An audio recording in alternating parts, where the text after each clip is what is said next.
ازيكم يا اصدقائنا، عاملين ايه؟ يا رب تكونوا بخير. اهلا بكم في حلقه جديده في قناه سايكولوجيات. كان في بنت اسمها ساره، فاكره كل اللي حصل في اليوم ده.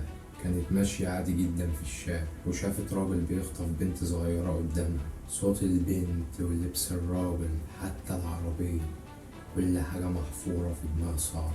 دخلت الاسم وحكت للشرطة كل التفاصيل، قالت اسم الشارع ونوع العربية حتى لون التيشيرت اللي الراجل كان لابسه. ورجال الشرطة رسموا المشتبه فيه، حتى بعد كام يوم قدروا يقبضوا عليه فعلا. الكل سقف والبنت رجعت بيتها وبقت سارة بطلة في الوقت ده. بس بعد أسبوع واحد بس ظهرت المفاجأة. الراجل ما كانش في المدينة أصلا وقت الحادث. تحقيق ورا تحقيق لحد ما اكتشفوا إن سارة ما شافتش حاجة أصلا من الأساس. هي بالليل كانت قاعدة في بيتها عادي جدا وشافت نفس المشهد ده في نشرة الأخبار، وقامت نامت طبيعي. صحيت لقت مخها خلط بين الخيال والحقيقة، بالتالي راحت بلغت مركز الشرطة. سارة يا صديقي ما كانتش كدابة، بس دماغها اللي كذبت عليها. وده يا صديقي موضوع الحلقة بتاع النهاردة، الذاكرة الكاذبة. ازاي دماغك ممكن يخدعك ويكذب عليك ويحط في ذكرياتك تفاصيل انت اصلا ما عشتهاش. هتيجي نفهم ازاي ده ممكن يحصل.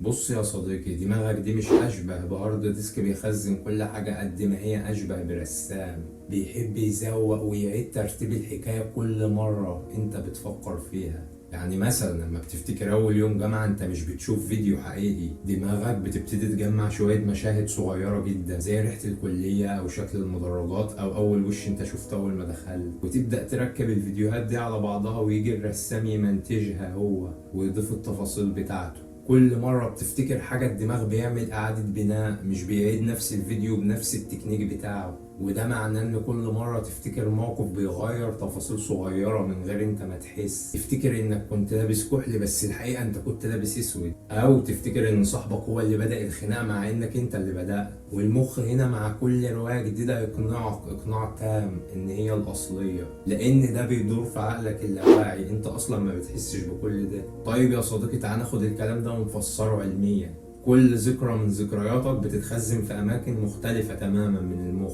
الألوان في حتة، والأصوات في حتة، والأحاسيس في حتة، الوجوه في حتة تانية خالص. وأول يا صديقي ما تيجي تفتكر مشهد معين الدماغ بتنكس وتجمع كل ده في لحظة واحدة وبسرعة مهولة جدا. والعملية دي يا صديقي اسمها ريكونستراكشن، إعادة بناء الذاكرة. بس يا صديقي في أثناء عملية التجميع دي لو في تفصيلة واحدة خانت وما حضرتش، الدماغ ما بياخدهاش غياب، بيحضر تفصيلة تانية مختلفة من وحي خياله. ودي يا صديقي تعتبر أول خطوة في تكوين الذاكرة الكاذبة. العالمة العبقرية إليزابيث لوفتس أول واحدة قالت إن ما ينفعش نصدق الذاكرة تصديق تام، وإن في احتمال لوجود كذب وأخطاء. جابت مجموعة من المتطوعين وقالت لهم إن انتوا صغيرين كلكم ضعتوا في مول كبير، وجي راجل معين ساعدكم ورجعكم كلكم مع بعض. القصة دي كانت كذب تماما، لكن علماء النفس حكوها لهم بطريقة مصدقة جدا، بتفاصيل ومشاعر حتى وصف الناس اللي كانت متواجدة في المول. ورجعت يا صديقي بعد أسبوعين سألتهم انتوا فاكرين القصة دي؟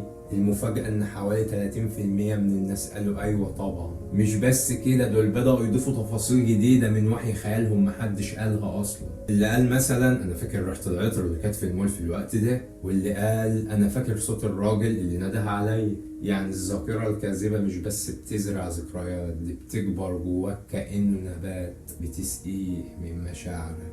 بطريقة ممتعة جدا هنركب العلم المسرح للمرة التانية في الحلقة. الدماغ يا صديقي فيها منطقة اسمها الهيبوكامبس، ودي اللي مسؤولة عن تجميع الذاكرة. بس مش لوحدها، معاها دايما شريك خطير اسمه الأميجدالا.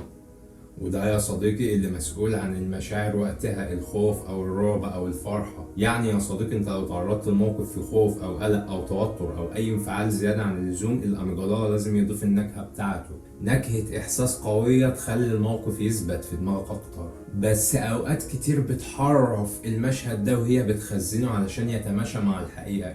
شخص تعرض للإهانة بشكل جامد، ممكن مخه يتمحور ويحط له سيناريو خيالي وقتها كده يتخيل فيه ان هو اللي هان الشخص ده مش العكس، او يقلل بس شعور الإهانة اللي تعرض له، ودي بتحصل بطريقة متفاوتة مش عند كل البشر ثابتة. فبالتالي يا صديقي لما يجي الشخص يفتكر الموقف ده تاني بيفتكره بالنكهة اللي دماغه حطها، مش الحقيقة اللي عينيه سجلتها. تلاقيها كانت توكسيك وهي اللي ظلمته وجات عليه في العلاقة، وتاني يوم يا صديقي تلاقيها بتسمع أغنية منك لله لشيرين عبد الوهاب وعايشة دور الضحية جدا. وطبعا ده يا صديقي أثر اجتماعيا جدا. قبل اكتشاف الدي ان ايه في قضايا كتير جدا الشهود قالوا ان الشخص ده اللي قتل او هو اللي عمل كذا، وكانوا متأكدين بس من ذكريات كدابة. ميكس تامر وشيرين كده ما تفهمهوش. مش بس يا صديقي احنا كأفراد اللي ممكن نعيش في كدبة صنعها مخنا، ده مجتمعات كاملة ممكن تعيش على ذكرى ما حصلتش. والظاهرة دي اسمها مانديلا افكت او تأثير مانديلا، وده اكتشفته واحدة اسمها فيونا بروم لما لاحظت ان الاف الناس فاكرين ان نيلسون مانديلا مات في السجن في فترة الثمانينات، مع انه طلع وحكم جنوب افريقيا باكملها في التسعينات. ناس كتير فاكرة ان شعار كتكات فيه خط في النص. العقل الجماعي بيشتغل بنفس طريقة العقل الفردي على نطاق اوسع. طب يا صديقي هقول لك على حاجة، هخليك تجرب انت معايا دلوقتي تجربة، بس ما تخدعش نفسك. اكتب لي الحقيقة في الكومنتات. هسألك سؤال بسيط خالص، اللوجو بتاع شركة بيبسي اللون الأحمر فيه فوق ولا تحت؟ فكر بسرعة. طبعا معظمكم غلط فيها لأننا بنبقى فاكرين الشكل العام بس. مخك بيخزن الذكرى مش الصورة، والصورة دي لو غلب في تجميعها هيجمعها هو من وحي خيالك عادي. الذاكرة الكاذبة دي يا صديقي معناها حاجة مهمة جدا. مخك ما بيفتكرش الحقيقة، ده بس بيفتكر نسخته هو من الحقيقة. علشان كده يا صديقي ما تستغربش لما تلاقي شخصين كانوا مع بعض في موقف معين وكل واحد قال رأيه بوجهة نظر مختلفة. احنا بنعيش في عالم مليان روايات، كل واحد فينا عنده فيلم مختلف لنفس اليوم، وده مش ضعف، ده جزء من الطريقة اللي مخك بيحميك بيها من غير ما تحس. الدماغ بيعيد صياغة الحكايات علشان ما يطلعكش انت اللي غلطان وتحس بالألم. يعني يا صديقي لو انت غلط في اي موقف ما تستغربش لما تلاقي مخك عاد ترتيب السيناريو علشان يطلعك انت صح وما تحسش بألم نفسي. بس الخطر هنا لما تبدأ تصدق الكذبة دي اكتر من الحقيقة. علشان كده المرة الجاية قبل ما تقول انا متأكد، اسأل نفسك سؤال بسيط، هو انا متأكد فعلا؟ هقول لك والله يا صديقي انا مش عارف، بس اللي انا متأكد منه ان انت هتعمل لي لايك وسبسكرايب. سلام يا صديقي.